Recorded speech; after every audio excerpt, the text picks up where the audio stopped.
Olá pessoal, no Integrades dessa edição vamos falar sobre tortura nos espaços prisionais brasileiros. E a nossa convidada dessa edição é a advogada criminalista Carolina Pereira, que também é presidente do Instituto Anjos da Liberdade de Minas Gerais. É daqui a alguns segundos no Integrades.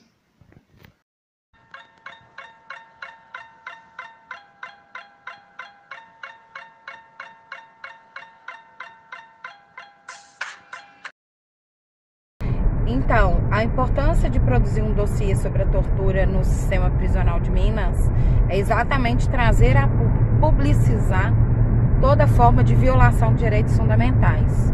O Instituto Anjos da Liberdade, durante quase 5 meses, coletou diversas denúncias de tortura, sejam torturas físicas, de espancamento, agressões, quanto torturas psicológicas, ameaças, bem como condições subhumanas, condições que vão além da pena, como, por exemplo, a comida podre, a restrição do kit, a parte de alimentação no kit e a questão da água. A gente tem denúncias bem graves em relação à água, sobretudo na comarca de Formiga. A gente tem registros de agressões muito fortes, assim, bem violentas mesmo, com detentos muito machucados na comarca de Contagem, na penitenciária Nelson Hungria, na Dutra Ladeira, na Drummond, José Maria Alckmin, enfim. Inclusive ontem, no dia de ontem, chegou novamente no Instituto Anjos da Liberdade um pedido desesperado de socorro de detentos que teriam sido agredidos pelo GIR ou pelo JIT, como alguns falam, os famosos encapuzados. Então a importância de se fazer um dossiê sobre a tortura é exatamente publicizar isso e exigir do poder público que tome as providências necessárias e cabíveis para a apuração do abuso de autoridade e dos crimes que esses policiais penais cometem, bem como verificar mesmo, assim, trazer a público para verificar a condição que os detentos estão cumprindo suas penas. O Supremo Tribunal Federal já reconheceu que nosso sistema prisional vive um estado de coisas inconstitucionais, mas a importância de se verificar esse estado de coisas inconstitucionais na prática é exatamente mudar essa realidade. Então, a importância do dossiê, como eu disse, é exatamente publicizar a tortura que os detentos vêm sofrendo no sistema prisional, sobretudo mineiro, mas o Instituto está fazendo esse levantamento, esse dossiê a nível nacional. Mas em relação a Minas Gerais, o que a gente tem como importância principal é justamente publicizar. A população ter conhecimento e as autoridades também. A gente sabe que eles têm conhecimento, mas providências às vezes não são tomadas, ou inclusive os detentos sofrem represália quando decidem denunciar. Então, a ideia de fazer isso através do Instituto é justamente resguardar a integridade física, a vida, a saúde dos detentos, principalmente daqueles que denunciam, porque a gente sabe da existência das represálias. Mas também tomar providências jurídicas cabíveis. Nenhuma pena pode passar da figura do apenado, nenhuma pena pode ir além do detento, do preso, mas também ela não pode ser levar ele a condições degradantes, subhumanas. A pena ela é exclusivamente em relação ao direito de ir e vir do detento, então é apenas ao trânsito dele no território nacional, ou seja, ele fica recolhido no sistema prisional como uma forma de punição pelo crime que ele comete.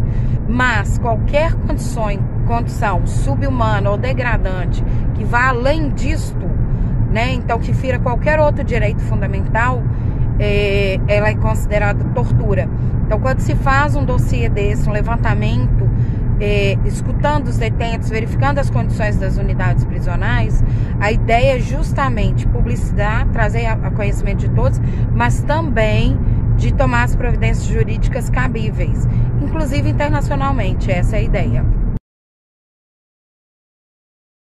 Em relação ao sistema penitenciário brasileiro como um todo, é muito lindo, quando a gente vê no papel o Supremo Tribunal Federal reconhecer de fato que existe um estado de coisas inconstitucionais, ou seja, aquilo tudo fere a Constituição Federal, os detentos, os presos e principalmente os apenados, né? Eles estão sendo submetidos a condições extremamente degradantes que vão além, né, da limitação do direito de ir e vir. Então, quando é bonito no papel, mas é triste na realidade. Na prática, a gente sabe que o que funciona não é o que está no papel. Infelizmente, a gente vive eu costumo falar que uma pandemia social. Quando começou a pandemia, eu falei, gente, as pessoas são preocupadas com a doença, né? A doença nos preocupa, mas a gente já vive uma pandemia social há anos. Quando você tem a coragem de reconhecer no papel que você vive o sistema prisional brasileiro vive um estado de coisas inconstitucionais, e apesar disso a gente não consegue mudar a realidade na prática, a gente está doente, né? A sociedade tem uma impressão punitivista ao extremo, e a punição ela é exclusivamente em relação ao direito de ir e vir do apenado. Então, hoje eu vejo o sistema prisional brasileiro, de fato, um sistema falido, um modelo que a gente sabe que não ressocializa ninguém. Mas o mais triste, na minha opinião, tem 21 anos de advocacia, 9 exclusivamente atuando diariamente dentro do sistema prisional brasileiro. O que eu acho mais triste, assim, ver de fato, não é nem a questão dos processos, a questão jurídica ou processual, é a questão da condição a qual os detentos são submetidos, condições subhumanas, degradantes, que vão além de toda e qualquer pena. A pena é o menor, né? Eu costumo falar com eles que a pena é o seu menor problema. O seu maior problema é estar nesse sistema cheio de falhas. E a gente é cego, né? E eu acho que esse é o principal problema. A sociedade exclui eles, coloca eles dentro dos muros e acha que resolve. Isso não resolve problema algum, né? Pelo contrário, estar ali, colocar aquelas pessoas unidas ali, trazendo as experiências de vidas deles, né? Já no mundo, no universo, vamos falar assim, da infração, compartilhando isso, e sem a menor condição para ressocialização, a gente está estimulando o crime. Então isso é muito grave, além de ser aviltante, né? As condições, eles continuam cidadãos brasileiros. Eu gosto muito de frisar isso. Eles são, a maioria deles, dos recolhidos apenados, mas eles continuam cidadãos brasileiros e já estão cumprindo a pena deles, eles já estão pagando pelo crime que eles cometeram. Então, assim, acho que o principal problema dessa questão de olhar o sistema como punitivista é exatamente desconsiderar que são cidadãos. E a população esquece que um dia eles retornam para a sociedade. Se a gente não preparar esse detento para mudar a realidade dele, quem paga por isso tudo é a sociedade. Então, assim, é preciso refletir e mudar essa ótica, essa forma, né, de pensar sobre isso e de agir mesmo. Acho que esse é o principal problema. Eu gostaria de deixar uma mensagem para aqueles que não têm que não estão dentro, né, atuando dentro com parentes, enfim, dentro do sistema prisional, que primeiro, como eu disse antes, as pessoas ali recolhidas, elas continuam cidadãos brasileiros. Então, do ponto de vista legal, elas têm todos os direitos conservados, com exceção do direito de ir e vir, que é atingido diretamente pela pena. Segundo, que a sociedade reflita e lembre que essas pessoas um dia vão retornar para a sociedade. Então, se a gente não mudar a forma como a gente lida com eles dentro do sistema prisional, eles vão sair, eles vão ser o reflexo do que eles viveram durante o tempo que ali eles ficaram. Eu costumo dizer assim, num português bem claro, se você trata mal, se você tortura, se você espanca, se você humilha, eles vão sair, eles vão refletir isso na sociedade. Então, assim, não estou dizendo aqui para passar a mão na cabeça de ninguém. Eu sou advogada criminalista, atuo há 21 anos, como eu disse. A gente sabe que eles estão ali, a grande maioria deles, alguns a gente sabe que a justiça às vezes é falha, mas a grande maioria deles, de fato, cometeram algum crime e estão já sendo penalizados, punidos pelo crime que eles cometeram.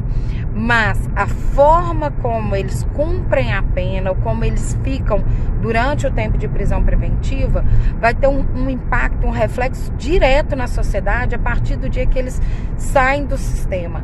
Então é isso que a gente tem que pensar muito. E dentro do sistema também, porque eles, na verdade, como eu disse, eles mantêm todos os direitos fundamentais, com exceção do direito de ir e vir. A minha mensagem é exatamente assim, que é preciso ter coragem, ter força, é preciso denunciar. Muitos têm medo das represálias, mas é necessário a denúncia. Sem a denúncia, a gente não tem como tomar providência jurídica, né? Esses dias para trás, eu vi um vídeo de uma pessoa que eu até admiro muito, falando exatamente isso, né? Nenhuma vaga a mais. Eu acredito nisso. Quando você constrói unidades prisionais, o dinheiro que você poderia estar investindo, por exemplo, na educação e na melhoria das condições sociais, você constrói uma unidade prisional, você está compactuando com o aumento do número de crimes, né? A gente é contra isso. A gente quer que o sistema funcione. Talvez um sonho? Talvez seja, né? Mas a gente gostaria que funcionasse de uma forma justa, caso extremos. Eu pessoalmente, particularmente, eu não acredito na parte de ressocializadora da pena. Então eu acredito que a gente precisa trabalhar muito mais o impacto, as questões sociais, para minimizar ou reduzir o maior número possível de criminalidade, de forma que não seja necessário o sistema.